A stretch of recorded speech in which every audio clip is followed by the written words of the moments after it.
toujours d'un patriote. Le projet de loi des finances exercice 2020 voté avec une majorité écrasante à l'Assemblée nationale ce mercredi 20 novembre après les réponses du Premier ministre aux préoccupations des élus du peuple. S'invitant à la presse, le leader des Katanda, l'honorable Pintou, s'est réjoui de ces démarches parlementaires qui cadrent dans leur mission. L'opinion doit retenir que nous venons de faire notre travail, celui de légiférer, étant donné que le budget, nos budgets précédents étaient en dessous des attentes de la population. Nous avons eu, jusqu'il n'y a pas, le dernier budget était à 4 voire 5 milliards de dollars. Mais la grande innovation avec ces budgets est que le budget a repris un peu. Bien sûr, nous ne sommes pas arrivés là où nous voulons. Mais le budget, je vous avais promis la fois dernière que le budget sera au minimum de 10 000 dollars, de 10 milliards de dollars.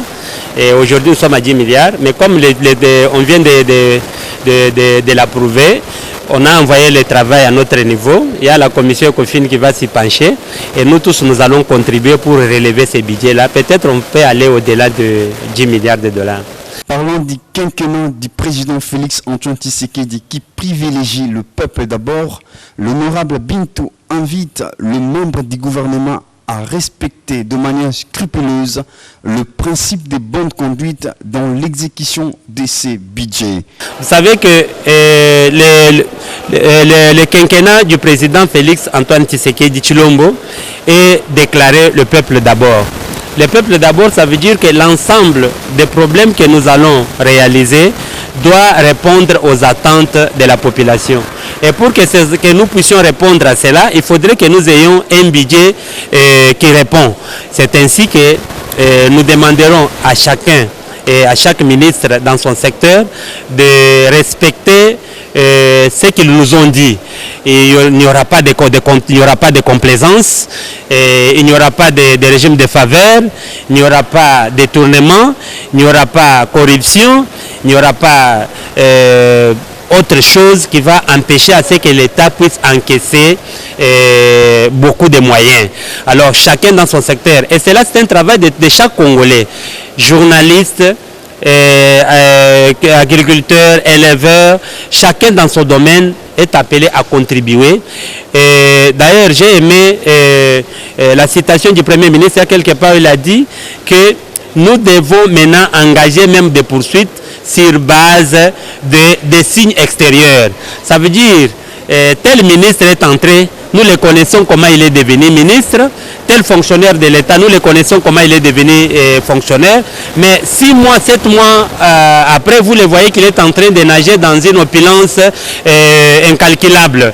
Comment a-t-il eu cela?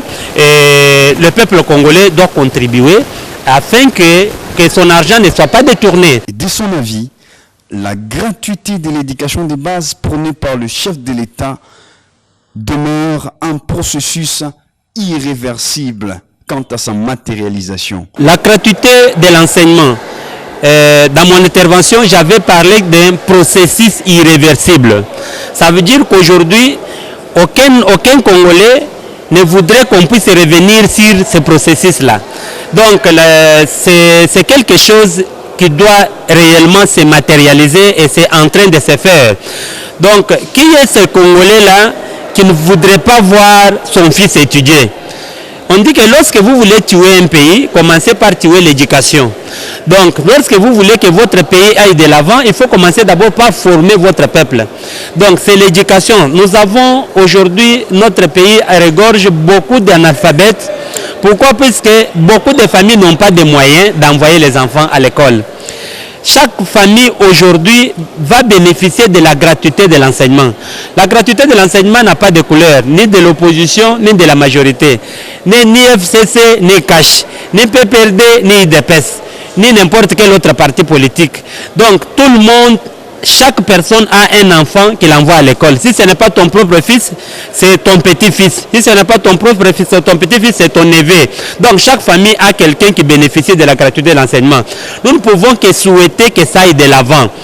notre pays ne manque pas de moyens pour réaliser la gratuité de l'enseignement. La gratuité de l'enseignement n'a que 2,9 milliards de dollars de demande pour réaliser la gratuité de l'enseignement. Croyez-vous qu'un pays de 2 345 000 km², avec toutes les potentialités que nous avons, avec nous pouvons manquer 2,9 milliards pour donner à nos enfants une bonne éducation? C'était question de volonté. Et comme la volonté est là, exprimée par le chef de l'État, et que nous l'accompagnons, que le peuple congolais soutient à 100% la gratuité de l'enseignement, je vous dis, on va déplacer des montagnes. Au jour d'un patriote.